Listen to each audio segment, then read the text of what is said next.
जब तो ले आए माँ शक्ति अष्टाध्याय चंद्रग्रहण क्रमांक 1316 दिन सोमवार तारीख 27 अक्टूबर 2025। आज हमारे बीच में आदरणीय श्री आर्यन पांडिशा जो retired additional commissioner commercial tax है। आपका जो विषय है वो श्रीमद् भागवत दसम स्कंद वक्तव्य सार। उसमें जो विशेष रूप से ले रहे हैं भगवान श्री कृष्ण की सर्व रूप लीला देखकर ब्रह्मा जी द्वारा स्तुति। अब ज्यादा समझ लेते आदरणीय पांडिशा से निवेदन करते हैं कि आज का 2 दिन ज्यादा ओ सर्वप्रथम गायत्री मंत्र का उच्चारण करते हैं तथा भगवान से कुछ प्रार्थना करते हैं। ओम भूर्भुवः स्वः तत्सवितुर्वरेण्यं भर्गो देवस्य धीमहि धियो यो नः प्रचोदयात्। ओम विश्वानि देव सवितर्दुरितानि परासुव यद्भद्रं तन्न आसुव। ओम अग्नि नयसुपथारायि अस्मान् विश्वानि देव वयुनानि विद्वान् युयोध्यस्मज्जुहुराणमेनो भूयिष्ठान्ते नम उक्तिम विधेम। हे सकल जगत के उत्पादक प्रकाश स्वरूप परमात्मन, आप हमारी बुराइयों को, दुर्व्यसनों को, आपत्तियों को दूर करें और जो कल्याणकारी हो वह हमें प्राप्त कराएं। हे सबसे अग्रणी अग्नि स्वरूप परमेश्वर, आप हमारे सारे कर्मों को जानते हैं। आप सन्मार्ग पर हमको ले चलते हुए समृद्धि प्राप्त कराएं। इस मार्ग में जो भी बाधाएं आए उन्हें आप दूर करें। हम आपको बारंबार प्रणाम करते हैं। ओ सदैव की भांति सर्वप्रथम आदरणीय श्री अरविंद शर्मा जी का बहुत आभार, जिनके कारण यह स्वाध्याय परंपरा चल रही है। हम सब लोग एकत्रित होते हैं, मेरे जैसे व्यक्ति को भी कुछ विचार करने का और अपने शब्द आपके समक्ष प्रस्तुत करने का अवसर मिलता है। तदुपरांत आदरणीय प्रबुद्ध श्रोतागण में आदरणीय कालरा साहब, सीकरी साहब, मुधड़ा साहब, हमारे चौधरी साहब, इन सबको बहुत प्रणाम है। और जो दो बेटियां जुड़ी हुई हैं उनको भी मैं बहुत आशीर्वाद और शुभकामनाएं देता हूं। भगवान से प्रार्थना करता हूं कि भगवान सब पर कल्याण करे। हो श्रीमद् भागवत में प्रवेश करने से पूर्व मैं भगवान श्री कृष्ण तथा परमहंस सुखदेव को प्रणाम करता हूं। सच्चिदानंद रूपाय विश्वोत्पत्त्यादि हेतवे तापत्रय विनाशाय श्री कृष्णाय वयं नुमः। यं प्रव्रजन्तमनुपेतमपेत कृत्यं द्वैपायनो विरह कातर आजुहाव पुत्रेति तन्मयतातर्वोऽभिनेदुस्तं सर्वभूत हृदयं मुनिमानतोऽस्मि। हो प्रबुद्ध श्रोतागण, जैसा कि आपको विदित है कि हम इस समय श्रीमद् भागवत के दशम स्कंध के प्रकरणों का अवलोकन कर रहे हैं। भगवान श्री कृष्ण की गोकुल की लीलाएं हो चुकी, वृंदावन में भगवान प्रवेश कर गए और जो पिछला वक्तव्य था उसको थोड़ा सा स्मरण कराने के लिए संक्षेप में मैं ये कहूं कि वृंदावन में भगवान ने पहले वत्सासुर का वध किया, जो बछड़ों के रूप में ही मिल गया था। उससे ये बताया कि अपने में भी आप देखिए कि कोई नकली पाखंड वाला व्यक्ति तो नहीं है, उसको भी समाप्त करना चाहिए। फिर उन्होंने बकासुर को मारा, जो बगुले के रूप में था। देखने में तो बगुला लगता है कि बहुत ध्यान कर रहा है, लेकिन उसका जो दृष्टि है वो मछली के ऊपर ही रहती है। इसी तरह से वो कृष्ण को मारने के लिए आया था। तो ऐसे का भी नाश करना चाहिए जो पाखंड के रूप में है। तीसरा, अघासुर, जो अजगर के रूप में था, बहुत बड़ा मुंह किए हुए, सब ग्वाल बाल उसके अंदर चले गए, यह विश्वास करते हुए कि कुछ होगा तो भगवान हमारे पास जो कान्हा है वो रक्षा करेगा, रक्षित विश्वास इसके साथ। तो भगवान भी अंदर चले गए। उन्होंने विशाल रूप करके जब प्राण निकल गए अघासुर के, तब अघासुर के शरीर से एक बहुत बड़ी ज्योति निकली, आकाश में गई, प्रतीक्षा करती रही। भगवान श्री कृष्ण जब अघासुर के मुख से बाहर निकल के आए तो उन्हीं के शरीर में समा गई। यह देखकर ये जो लीला थी, इसके बाद भगवान श्री कृष्ण ग्वाल बालों के साथ आके बैठ गए। बीच में बैठ के चारों तरफ से जो तरह तरह के खाने थे वो खाने लगे और खिलाने लगे। हाथ में उनके दही भात भी था, अचार भी था, उंगलियों में लगा हुआ। और इस तरह की जब क्रीड़ा को देखा तो ब्रह्मा जी ने सोचा, आश्चर्य हुआ ब्रह्मा जी को बहुत। और ब्रह्मा जी को यह आश्चर्य हुआ कि ये अघासुर जो था, दुष्ट था, इसकी भी जो ज्योति थी निकल के भगवान में ही समा गई। और भगवान एक साधारण, जो सारे यज्ञों के भोक्ता हैं, वो स्वयं खा भी रहे हैं, जूठा खिला भी रहे हैं। तो यहां पर ये लिखा सुखदेव जी ने, पिछले जो मैं वक्तव्य दे चुका हूं उसमें एक दो शब्द जरा मुझे महत्वपूर्ण लगे तो वही बात बताऊंगा, फिर आगे बढ़ता हूं। यहां पर ये कहा कि ब्रह्मा जी ने, एक तो ये आश्चर्य हुआ कि वो जो ज्योति निकली वो भगवान में ही समा गई अघासुर की। और दूसरा, उनके मन में ये उत्सुकता हुई कि यदि ये भगवान का रूप है श्री कृष्ण, तो देखें कुछ और लीला भी करें, कोई महत्वपूर्ण लीला जो महिमामयी लीला हो, महिमापूर्ण हो, उसको वो देखना चाहते हैं। तो उन्होंने क्या किया कि जब ग्वाल बालों ने ये देखा भोजन करते समय कि बछड़े दूर निकल गए हैं, तो ब्रह्मा जी ने उन बछड़ों को ले जाके एक गुफा में रख दिया। भगवान जब श्री कृष्ण देखते रहे, बछड़े नहीं मिले, तो जब लौट के आए तो ग्वाले भी नहीं मिले, तो ब्रह्मा जी ने इतनी देर में ग्वालों को भी एक गुफा में रख दिया ले जाके वहीं। तो भगवान ने जब देखा कि हो ये तो ब्रह्मा जी की लीला है, तो सर्वरूप लीला की उन्होंने। लेकिन इस लीला को बताने से पहले सुखदेव जी ने एक बात कही परीक्षित से। ये अघासुर को मारने की लीला परीक्षित 5वें वर्ष में हुई, जब भगवान 5 वर्ष के थे, लेकिन उन्होंने बताया 6ठे वर्ष में। तब परीक्षित ने उत्सुकतावत पूछा, भगवान ये क्या हुआ, 1 साल कहां गया? तो यहां पर बड़ी महत्वपूर्ण बात लिखी। सूत जी कहते हैं कि जैसे ही सुखदेव जी को यह प्रश्न किया, सुखदेव जी ने वो नित्य लीला भगवान की स्मरण की, तो भाव में चले गए। मैं इसलिए कह रहा हूं कि ये जो प्रकरण है, ये मेरी दृष्टि से बहुत महत्वपूर्ण है। हालांकि भगवान की लीलाएं तो सभी महत्वपूर्ण है, लेकिन ये प्रकरण बहुत महत्वपूर्ण इसलिए है कि भगवान सुखदेव जैसे रासलीला में भी भाव में चले जाने थे, तो इस नित्य लीला को भी स्मरण करके भाव में चले गए। यहां पर लिखा सूत जी ने कि बड़े परिश्रम करके, बड़ा प्रयास करके वो सामान्य अवस्था में आए। और परीक्षित से एक बात कही, परीक्षित तुम्हारा प्रश्न इस तरह का है कि भगवान की लीलाओं का मैं भी वर्णन करना चाहता हूं, तुम भी सुनना चाहते हो, बड़ा कल्याणकारी है, लेकिन ये गुह्य है। वहां पर यह कहा कि अपि गुह्यम ददामिते, ये लीला बड़ी गुह्य है, फिर भी मैं तुम्हें बताता हूं। तो एक बात तो मेरे समझ में आई कि ये लीला साधारण लीला नहीं है, गोपनीय लीला है, सर्वरूप की, और महत्वपूर्ण लीला भी है। तो जब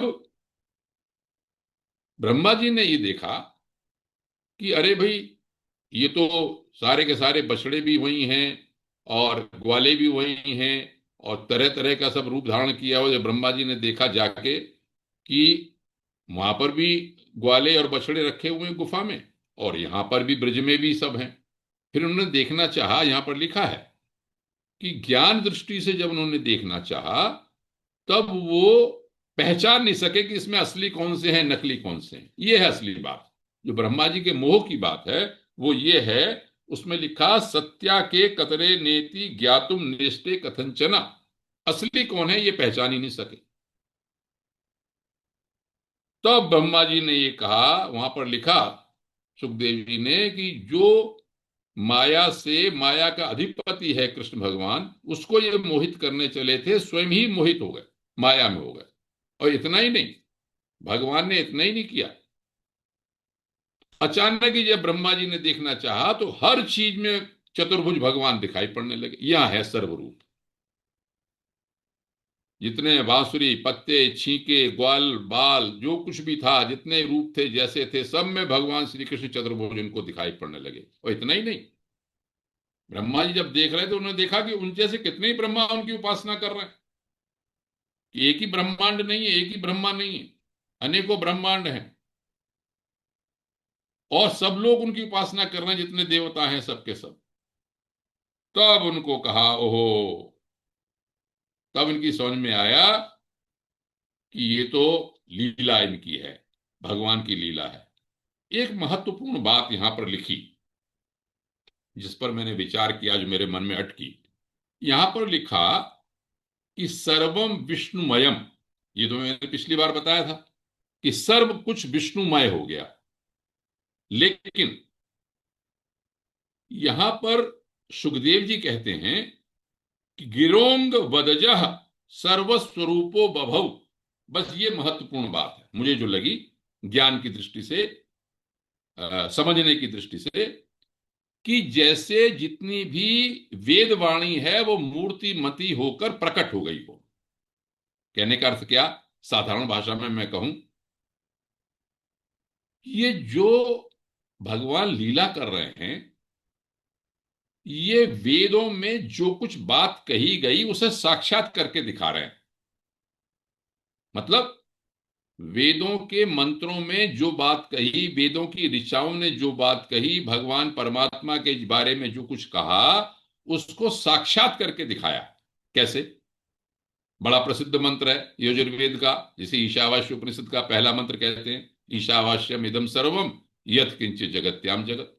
संसार में जो कुछ भी है वो ईशा, सब जगह परमात्मा ही परमात्मा है।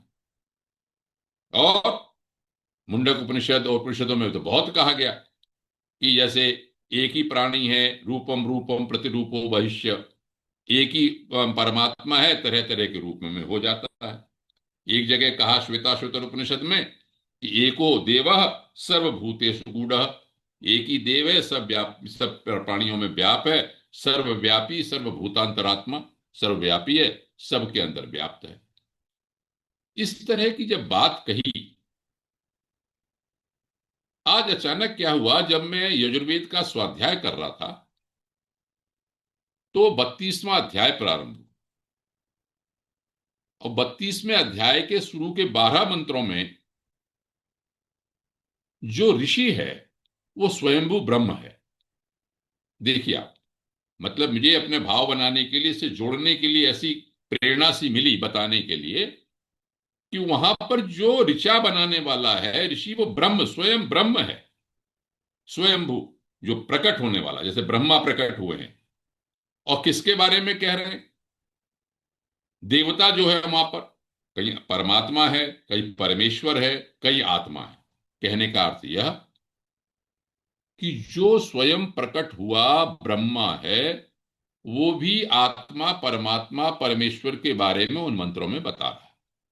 मतलब की बात यहां पर संक्षेप में मैं कहूं, जो मुझे समझ में आई, जो सर्वम विष्णुमयम, जिसमें मैं कह रहा हूं कि ऋचाएं ही मानव मूर्तिमती हो गई, जो सुखदेव जी कह रहे हैं। मतलब ऋचाओं में जो कहा गया वो भगवान ने अपनी लीला में करके दिखाया। यहां पे क्या कहा गया वहां पर? उसमें कहा कि वे प्रभु ही सर्व पदार्थों के गर्भ में हैं, स उ गर्भे अंतः। प्रभु ही सब पदार्थों के गर्भ में है। मतलब ग्वाल बाल हो, चाहे बछड़े हो, चाहे छीका हो, चाहे पत्थर हो, चाहे बैंत हो, चाहे उनके कोई भोजन हो, सब कुछ भगवान के गर्भ में, सब में गर्भ में भगवान ही है। और सएव जाता है, ये भी कहा, वही उत्पन्न हुए प्रभु भी, ये भी एक मंत्र में कहा। एक मंत्र में तो ये कहा कि भविष्य में भी होंगे, सब भविष्य जनिष्यमाण। और यहां से संदर्भ में तो एक बड़ी महत्वपूर्ण बात ये लिखी, स ओतः प्रोतश्य विभु प्रजासु। इस संसार में सब कुछ भगवान ही ओत प्रोत हैं, और सब प्राणियों के भीतर, प्रजाओं के अंदर व्याप्त हैं। कण कण में भगवान है। अब इससे क्या मतलब निकला, इस लीला से क्या मैं सोच रहा था। देखिए, लीला तो कथानी के रूप में कह के आगे बढ़ सकते हैं, लेकिन मैंने कथा का एक अर्थ बताया था शुरू में। कथा का अर्थ यह है कि कह दिया, कहानी किस्सा सुना दिया। लेकिन दूसरा अर्थ यह है, कम स्थापयति, जो भगवान का आनंद स्वरूप है उसको जो स्थापित कर दे वो कथा है। हम यह सुने, लेकिन समझें, अपने मन में उतार लें। केवल ये नहीं कहें कि कण कण में भगवान है, भगवान ने रूप बन गया, हो गया काम। नहीं नहीं, ये बात हमारे मन में उतर जानी चाहिए। यही लीला है। लीला खेल भी है, लेकिन लीलम लाती भी है।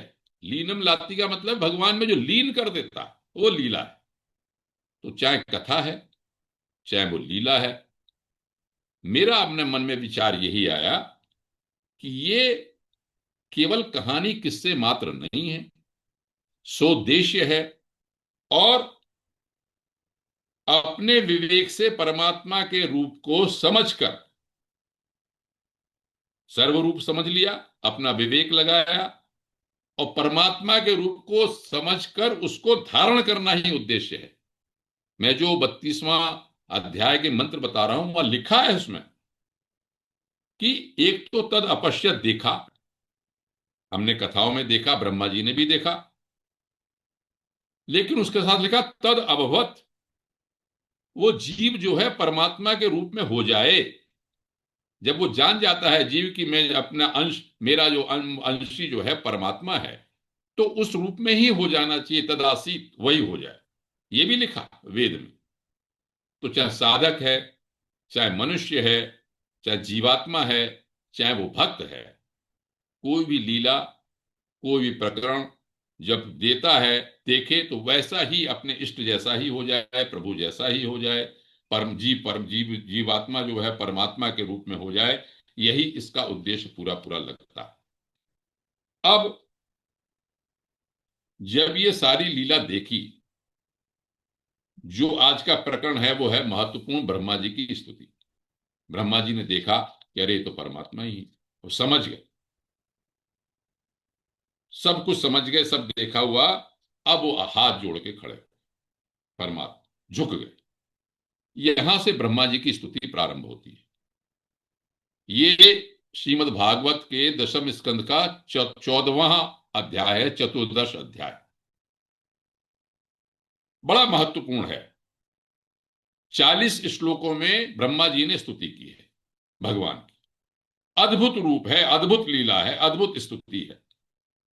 केवल ये न समझे कि ब्रह्मा जी ने ही कहा, मैं आगे बताने का प्रयास करूंगा। कुछ संस्कृत की बात आएगी, लेकिन उसको आपको समझना प्रयास करूंगा हिंदी में समझाने का, कि भगवान का क्या रूप है लीला करते समय, फिर ज्ञान की दृष्टि से क्या है और क्या हमको समझना चाहिए। देखिए, पहला श्लोक तो ये व्यासपीठ से जो लोग बोलते हैं, मैंने बहुत ही मन से लोगों को सुना है इसको। आप रूप का पहले तो देखिए, भगवान कृष्ण किस रूप में है, ब्रह्मा जी ने क्या देखा सामने, उसके बाद जो व्याख्या चलेगी स्तुति की, उसको अपने मन में उतारते चलिए। मैं फिर कह रहा हूं, ये केवल सुनने मात्र के लिए सुनिए तो है ही, लेकिन इसको उतारने का प्रयास कीजिए, आगे चले।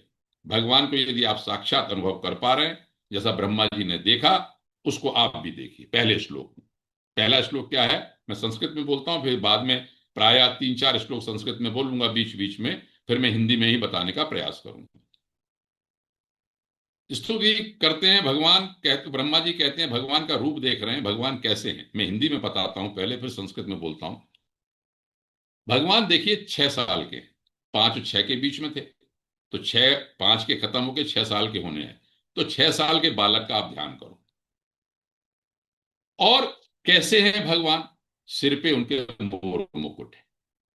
रूप कैसा है, मेघ का जो वर्ण होता है, बादल का, श्यामल मेघ जो होता है, वैसा वर्ण है उनका।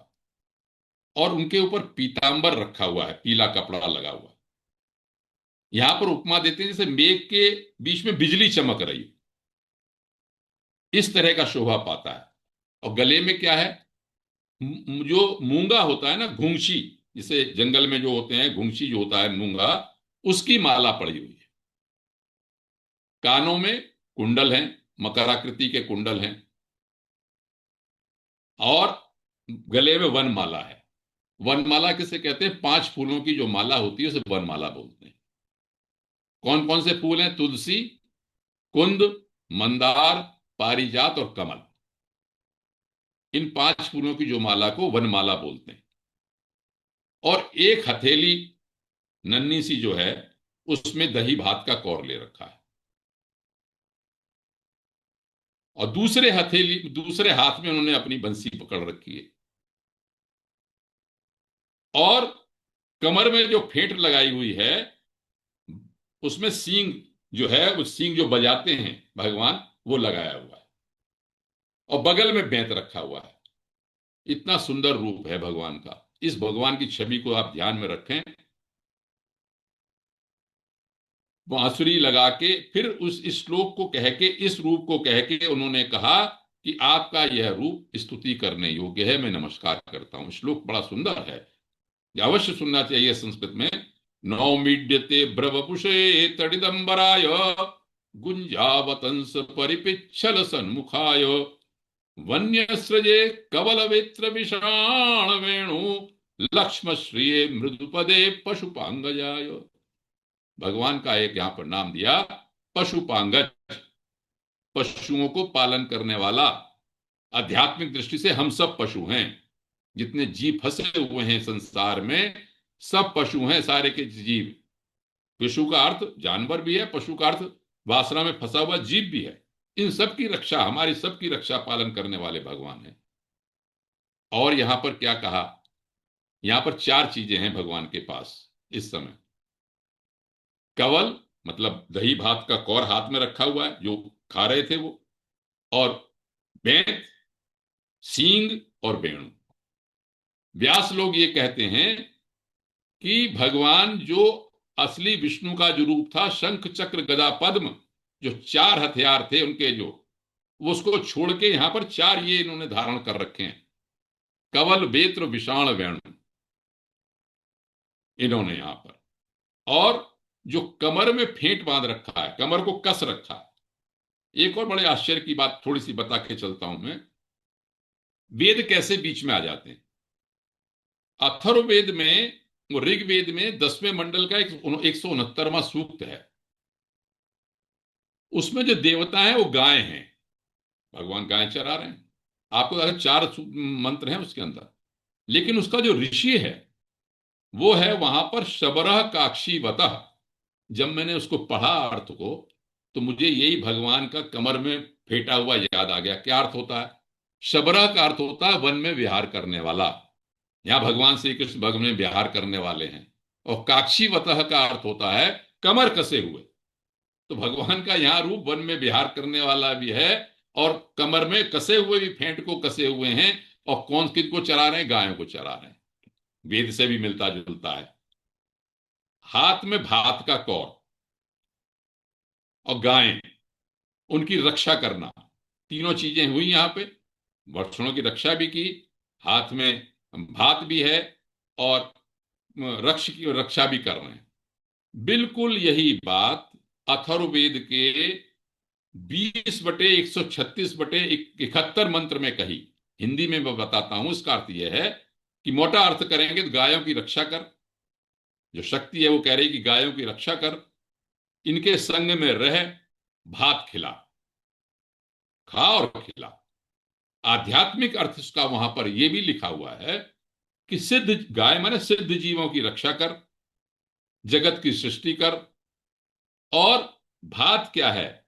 ब्रह्म का आनंद है, परमात्मा की प्राप्ति का आनंद है। उसका भोजन कर, उसको खिला। हे परमात्मा, तो जो भी सिद्ध लोग हैं उन सबको आनंद दे, ब्रह्मानंद दे वहां पर।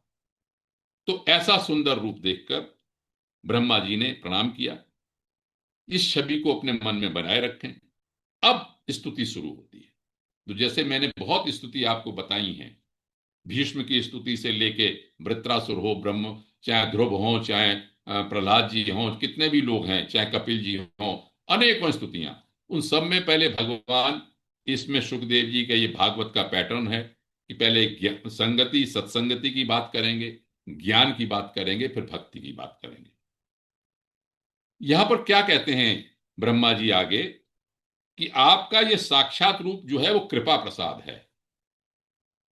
जो लोग, बहुत से ऐसे भक्त लोग अपनी जगह में रहते हैं, कहीं जाते नहीं, सत्संग करते हैं, आपकी लीला कथा सुनते हैं, और शरीर से, वाणी से, मन से, इन तीनों चीजों का आप याद रखना, अभी आगे एक श्लोक आएगा, शरीर, वाणी और मन से आपके विनयावत होकर केवल आपके ही लीला कथा का सेवन करते हैं, आपका ही स्मरण करते रहते हैं, ये कहते हैं, ये जीवन बना लेते हैं कि प्रभु हम आपके बिना रह नहीं सकते।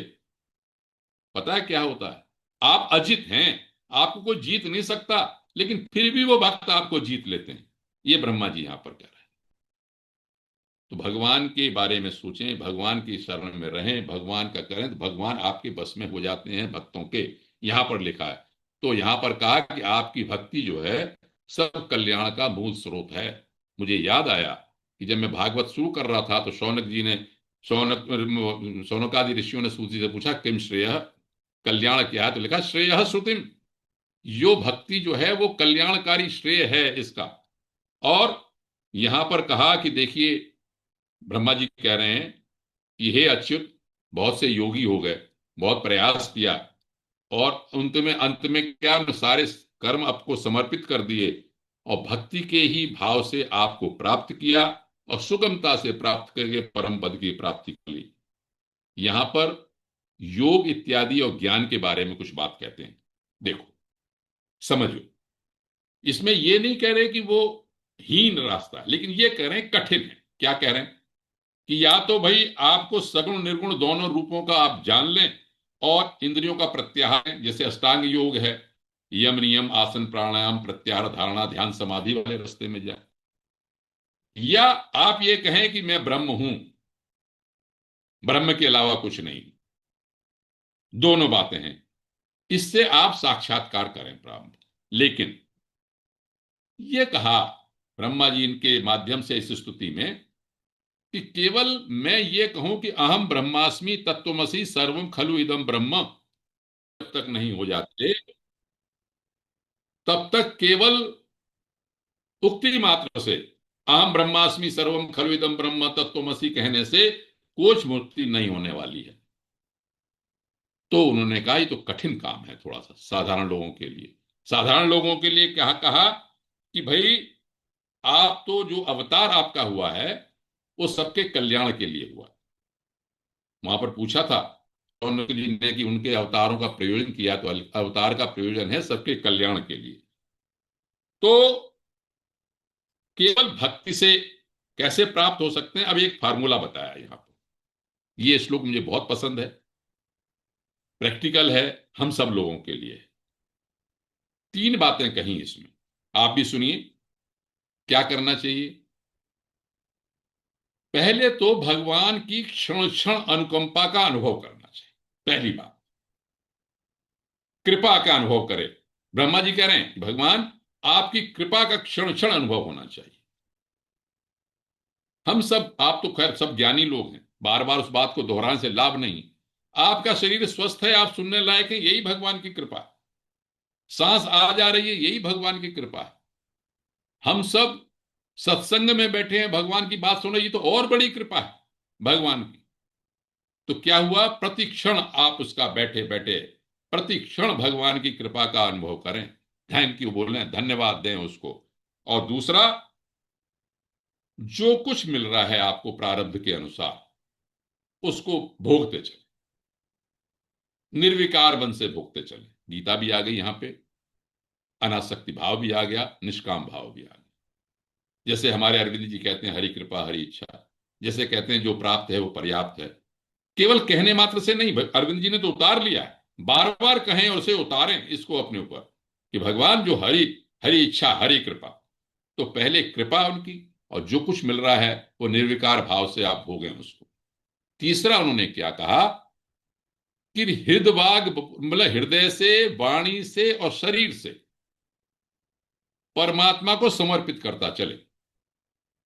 हृदय भी परमात्मा में, जो कुछ भी आप सोच रहे हैं भाई परमात्मा तेरी बड़ी कृपा है, वाणी भी उन्हीं के गुण बोले, और शरीर भी उन्हीं के लिए चरणों में समर्पित हो, पूजा पाठ, संतों की सेवा, दरिद्रों की सेवा, जो कुछ भी हमसे परोपकार हो सकता है वो सब करे।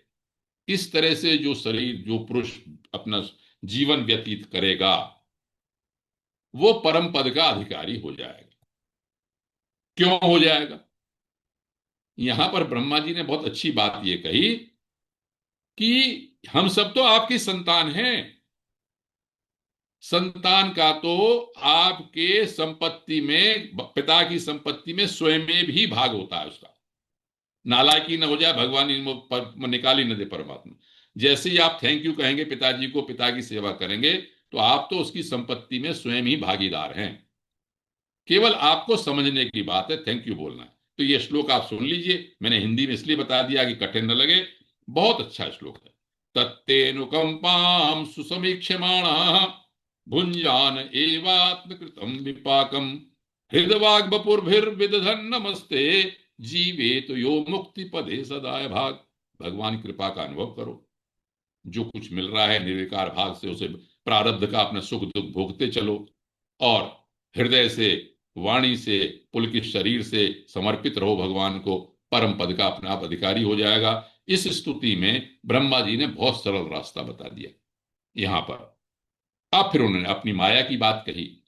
ये कहा कि भाई माया तो आपकी इस तरह की है कि बड़े बड़े लोग माया में फंस जाते हैं, लेकिन इस माया से आपका ज्ञान भी होता है।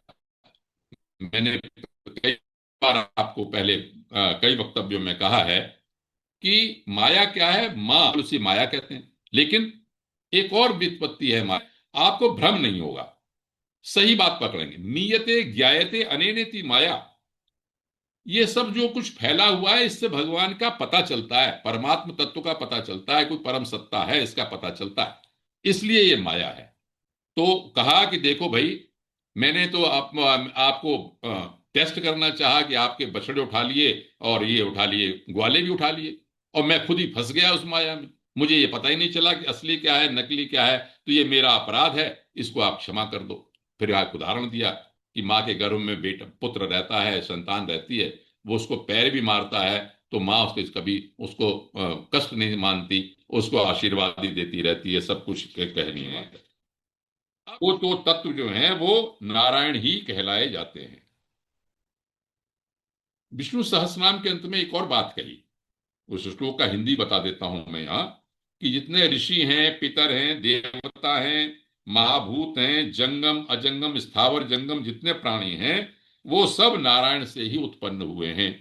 तो यहां पर तो हो गया नारायण, उसी से ब्रह्मा जी निकले। और ब्रह्मा जी ने कहा कि मैं तो जब देखिए आज ही की बात देखिए, मैं तो आपको कभी जान नहीं सका, पहले भी नहीं जान सका, और आज भी मैं ये नहीं पहचान सका कि आप क्या हैं।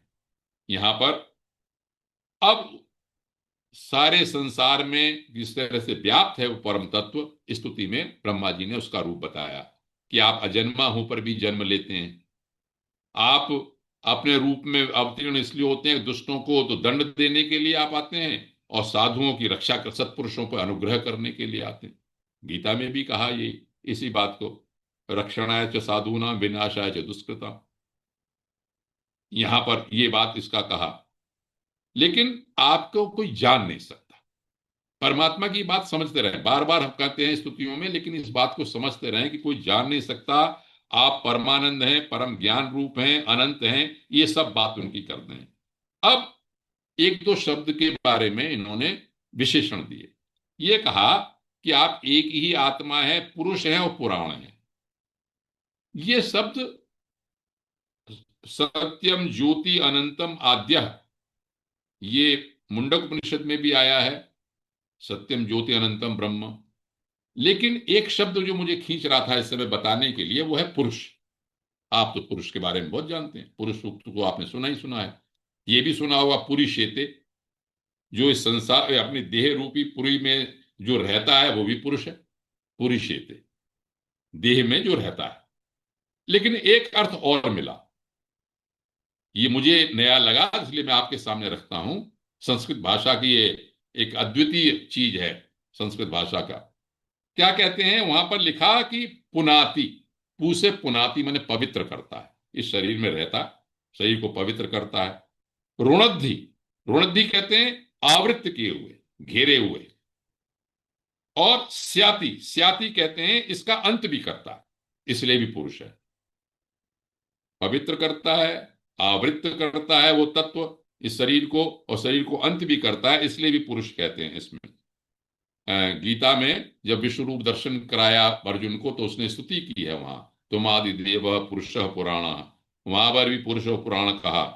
अक्षर हैं, अजस्र हैं, निरंजन हैं, अद्वय हैं, मुक्त हैं, भगवान की जितने भी और क्या कहते हैं विशेषण हो सकते हैं वो दिए।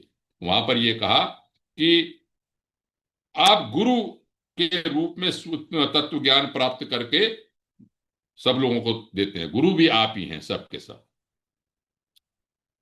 अब यहां पर आत्मा की बात, बहुत अच्छी बात यहां पर ये कह रहे हैं कि भव से, बंधन से मुक्त होने का कारण क्या है, मुक्त हो कैसे हो सकता है, कि जो चाहे हम संसार में बंध रहे हैं या उससे मोक्ष हैं, ये भी सब कल्पना मात्र। देखिए ज्ञान पक्ष आ गया इसमें। ज्ञान में जो कहते हैं, जैसे हमने वहां पर योग वासिष्ठ में जब कहा कि ये सब कल्पना मात्र है, असली असली बात यही है। वहां पर यह कहा कि हम अपने को आत्मा मान लेते हैं, आत्मा मान के हम अलग अलग ढूंढने लगते हैं। तो जो कुछ भी प्रतीत हो रहा है, हमें असली तत्व जान लेना चाहिए। आत्मनस्तु कामाय सर्वम वै प्रियम भवति, बृहदारण्यक उपनिषद में है कि ये आत्म तत्व के कारण ही सब कुछ प्रिय होता है, उसको जान ले। तो ब्रह्मा जी ने यहां पर ये बात कह के दो बातें और, मैं एक बात, एक श्लोक और कहना चाहूंगा अभी। बड़ी अच्छी बात कही, जब ये सब बात बता दी उन्होंने, सारा रूप बता दिया कि आप ऐसे हैं, अनंत हैं, सब कुछ है।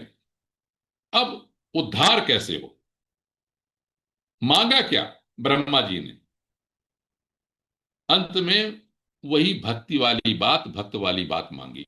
क्या कहते हैं कि देखो भाई, ब्रह्मा जी कहते हैं कि हे भगवान, आपका ज्ञान स्वरूप और महिमा ऐसी है कि अज्ञान जो हमारा अविद्या है वो नष्ट हो जाती है, लेकिन आपके चरण कमलों का जो प्रसाद पा जाता है, उस तत्व को जान वही सकता है। इसलिए उन्होंने मांगा क्या, इसे आप ध्यान देंगे जरा।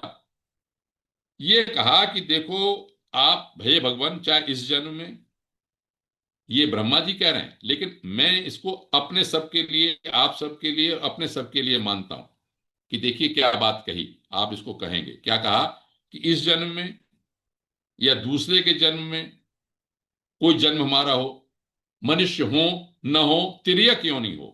तिर्यक योनि का अर्थ होता है कि पशु पक्षी के जन्म में भी हो, हम पत्थर बन जाएं, हम पेड़ बन जाएं मान लो, तो भी ऐसा सौभाग्य हो कि मैं आपके दासों का दास हो जाऊं, फिर आपके चरण कमलों की ही सेवा करूं।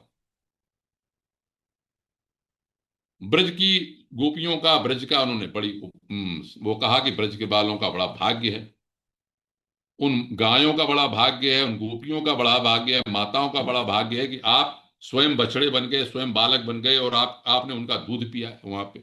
वहां कहा कि अहो भाग्यम, अहो भाग्यम, बहुत भाग्य है नंद गोप ब्रजो कुशाम, अयन मित्रम परमानंदम पूर्णम ब्रह्म सनातनम, जिनका पूर्ण ब्रह्म सनातन जो है, जिनका मित्र हुआ वहां पे। कहा कि गोकुल में किसी भी योनि में जन्म हो जाए तो हमारे लिए बहुत सौभाग्य की बात होगी।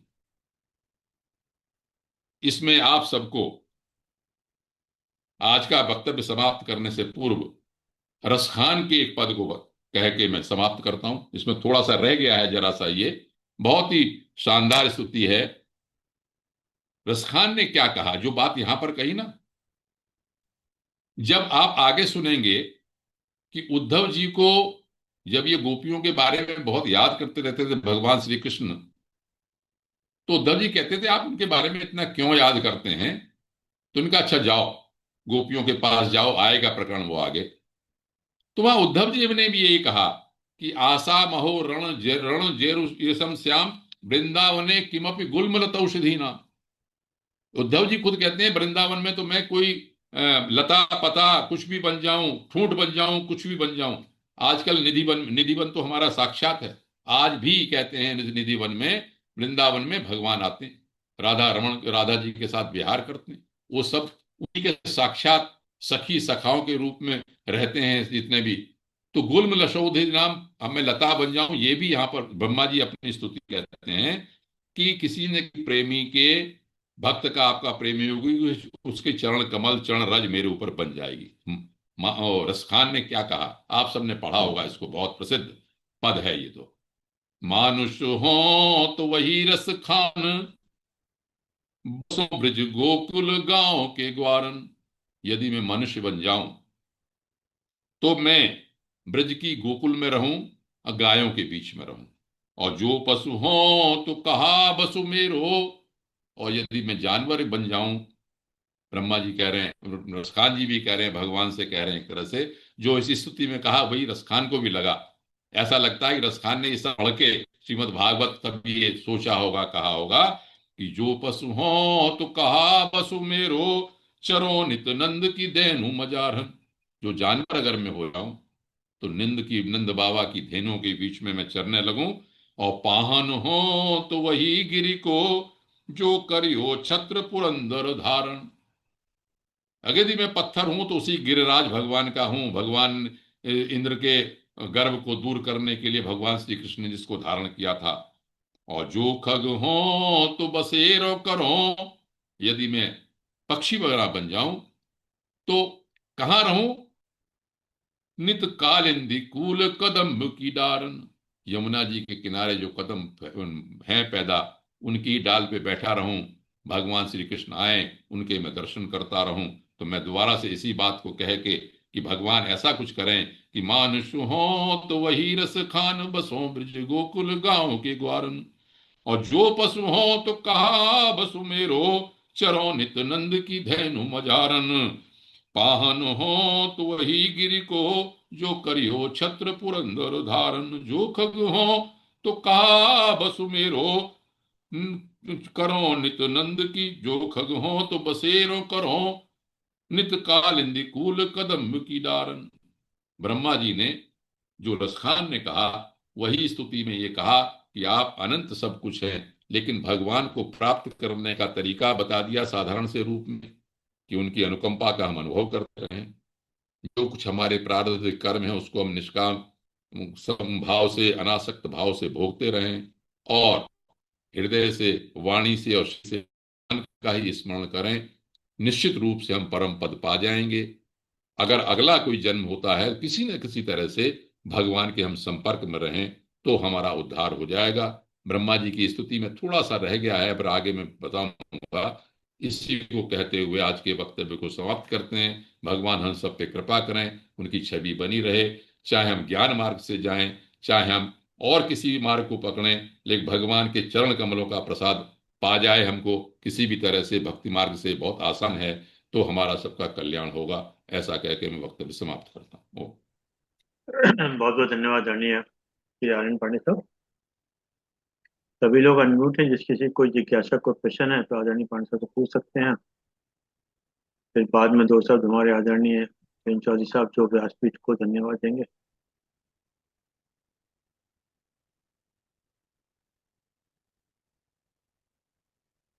पानी जी, ब्रह्मा जी के जैसे आपने जिक्र किया, तो पूरे हिंदुस्तान में या पूरे वर्ल्ड में ब्रह्मा जी के मंदिर तो कहते हैं सिर्फ पुष्कर जी में ही है।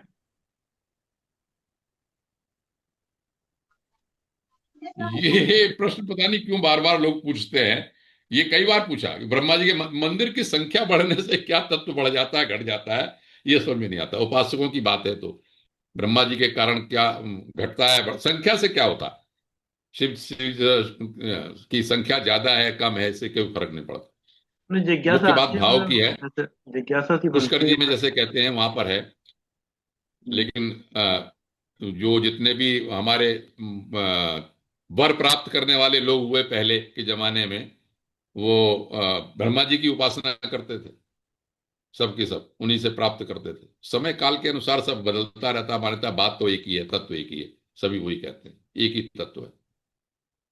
पर उस कहते हैं उस मंदिर में मैंने कहा ब्रह्मा जी कोई मूर्ति नहीं है, सिर्फ सावित्री उनकी पत्नी की मूर्ति से, ऐसा कर रखा मैं है। तो इस बात को नहीं कहता, लेकिन यह कि जो तत्व है बनाने वाला, उसकी कल्पना तो की है कि जो ब्रह्मण है, मतलब जो बड़ा है, सब हम्म। जगह बनाते बनाने वाला है, वो ब्रह्म तत्व है, ब्रह्मा, उसकी एक शक्ति के रूप चलिए, चलिए जॉय साहब, व्यासपीठ को धन्यवाद दीजिएगा आप।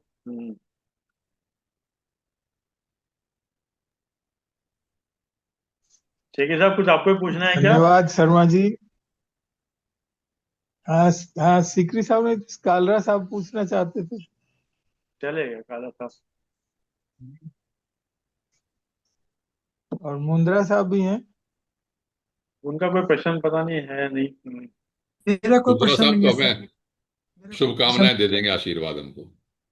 ये बात तो मैं क्या दूंगा सर आपको, लेकिन ये मैं आनंद इस बात का ले रहा था कि ये बात बहुत सही है कि कभी कभी बहुत पढ़ते पढ़ते ना अ, ज्ञान का भी एक तो ज्ञान भी कभी कभी अज्ञान में बदलने लग जाता है, क्या बात। फंस जाता है ज्ञान भी कहीं। तो मैं पिछले कुछ दिन से ये सोच ही रहा था हम्म। कि बहुत ज्यादा पढ़ने से थोड़ी मुसीबत होती है, इसलिए भक्ति को भी होना बहुत जरूरी है। तो जब आप ये भगवत कथा का जब अध्ययन आरंभ हुआ, तब से मेरे को इस बात पर लगा कि ये एक वास्तव में ऐसा शास्त्र है जो कि भक्ति को पैदा कर देता है। हालांकि ये भक्ति ज्ञान कर्म कोई अलग नहीं है, लेकिन एकाकी होने से बड़ी मुश्किल हो जाती है। अकेला ज्ञान बहुत घातक हो जाता है, वो भक्ति के साथ ही होना चाहिए। अकेला कर्म भी घातक हो जाएगा। सारे राक्षसों ने कर्म तो किया ही था ना, लेकिन भक्ति के अभाव में उनकी मुसीबतें आ गई। सही कम बात। कर्म करते करते भी ये चीजें, तो भक्ति का एक छत्र छाया तो हमेशा बनी रहनी चाहिए। और आज का जो प्रसंग था ये बहुत अद्भुत था कि, और ये ब्रह्मा जी को जब हम लोग उनको ऐसी माया में, उनको जब शंकाएं पैदा होने लग जाती हैं, तो हम जैसे साधारण व्यक्तियों की तो क्या बात, जीवन जीते जीते बहुत से प्रश्न आते हैं कैसे क्या होता है, फिर कहीं एक गहरी सांस लेके छोड़ देते हैं भगवान के ऊपर, फिर आगे चल पड़ते हैं चीज को लेकर के। लेकिन वास्तव में भक्ति को जागृत करने का बड़ा सुंदर ग्रंथ है, और आप जिस ढंग से उसको एक्सप्लेन करते हैं उसमें और आनंद आने लग जाता है। तो आज वो बिल्कुल वो प्रसंग चल रहा था जो कि इधर में चिंतन क्षेत्र में चल रहा था, और मार्ग जिसको सूत्र नहीं मिल रहा था, तो आज ये सूत्र मिल गया। तो अब ये जो ब्रह्मा जी की स्तुति है, इसका कई दिन तक बराबर अध्ययन करना पड़ेगा, तो कुछ चीजें शायद मिल जाएंगी इसमें। बहुत बहुत प्रणाम सर आप। आभार, आपका बहुत आभार। वैसे भक्ति और ज्ञान दोनों किसी पक्षी के पंख नहीं है, उड़ने के लिए दोनों चाहिए। वैसे किताब में तो ऐसा लिखा और सुने भी हैं, शब्द याद तो हो गए हैं, लेकिन हम्म। जो मैं कहा ना सब याद हो गए, व्यवहार में चीजें आने में बहुत समय लगता है। भक्ति जब नहीं होती, जब किसी भक्त से मिलते हैं तब पता चलता है कि भक्ति क्या चीज है। अभी मैं 2 दिन पहले हमारी एक बड़ी साली है, उनके बाद मिलने गया, लगभग 20-25 साल बाद गया होऊंगा, और उनकी भक्ति इतनी गहरी है कि उनको क्षण क्षण में चीजों की अनुभूतियां होती हैं। अब दूसरा व्यक्ति तो उसको सुन करके ये कह देगा कि ऐसे ही है, दिमाग भी खराब हो गया होगा, ऐसा भी कह सकते हैं। लेकिन समझ में आता है कि ये चीज है, तो वो चीज होती है। तो भक्तों से मिलते रहना भी बड़ा जरूरी है, तो जरूर। अपनी भक्ति भी पुष्ट होती है। सही। तो कहीं भक्ति मार्ग क्या सरल नहीं बताया गया कि मतलब ज्ञान मार्ग थोड़ा सा कठिन है, सबसे भक्ति मार्ग कठिन, सरल?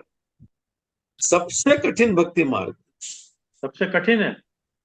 सबसे कठिन है। भक्ति का आडंबर बहुत आसान है, भक्ति करना बहुत मुश्किल है। ये एक सिंपल सी बात की कण कण में परमात्मा विद्यमान, ये कहने में क्या लगता है, ईशावास्यम इदम सर्वम, पर इसको प्रैक्टिकल करने में तो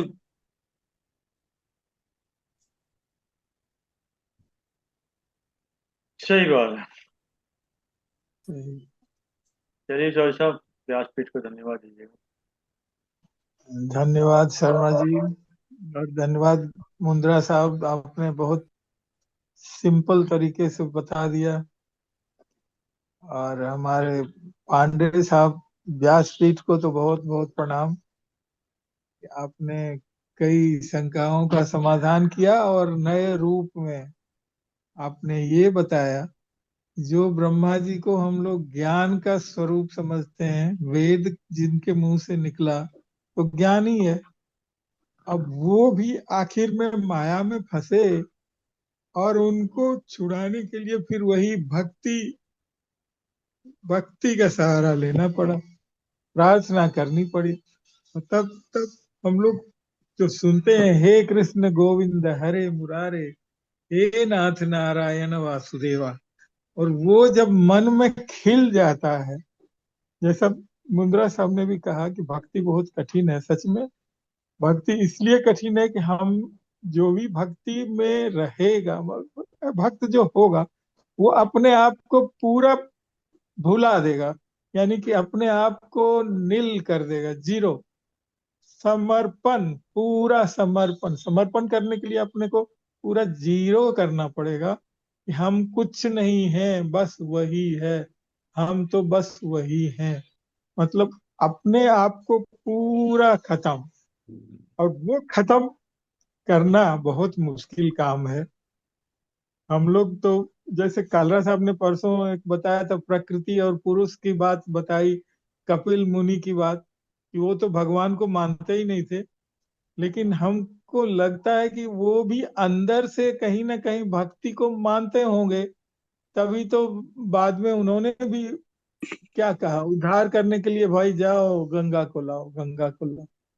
तो वैसे ही आज पांडे साहब ने जो बताया कि अंत में जब सर्व रूप में देखा, दिखा दिया भगवान ने, मुरारी ने, गोविंद ने दिखाया कि हम सर्व रूप में हैं। बच्चा तो है, सामने में तो बच्चे दिख रहे हैं, लेकिन असल में क्या है।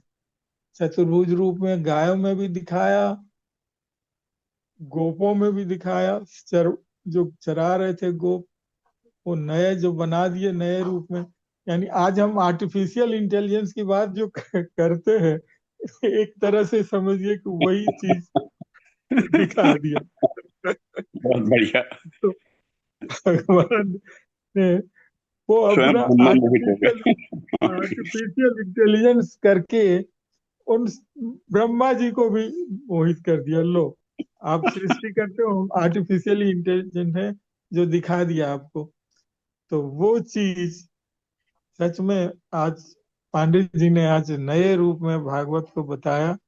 बहुत बहुत प्रणाम। व्यासपीठ को तो बहुत बहुत प्रणाम, श्रद्धा, धन्यवाद। आभार, धन्यवाद। बहुत बहुत धन्यवाद आदरणीय पीएन जैन साहब। बहुत बहुत धन्यवाद आदरणीय आनंद पांडे साहब। आपने समय निकाल के समय दिया, हम आपके आभारी हैं। और जूम के लोग का विशेष रूप से धन्यवाद कि आपने समय निकाल समय दिया। और जैसा कि एक विचार के साथ और 3 बार के साथ अपनी बात समाप्त करते हैं। आज का विचार, कभी भगवान से सरल जिंदगी के लिए प्रार्थना मत करो। कभी भगवान से सरल जिंदगी के लिए प्रार्थना मत करो। आपके पास जो शक्ति है उसके अनुसार कार्य को पूरा करने की प्रार्थना मत करो।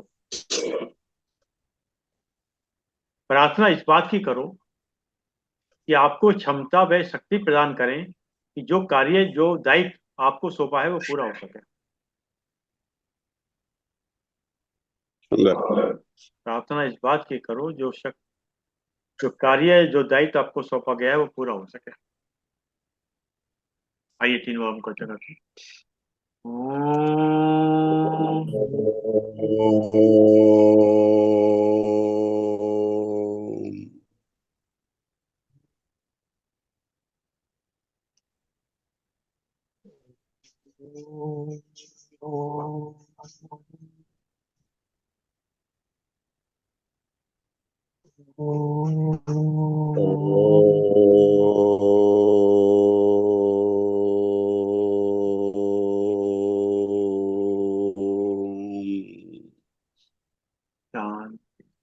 शांति शांति, शांति शांति।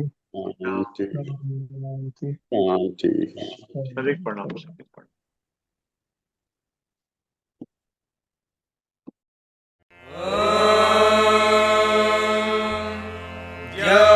शान्तिरन्तरिक्षं शान्तिः पृथिवी शान्तिरापः शान्तिरोषधयः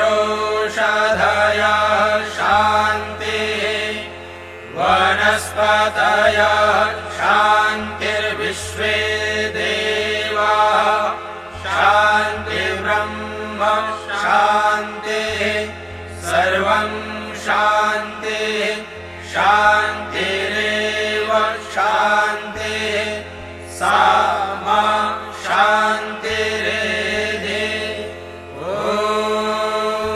शान्तिः शान्तिः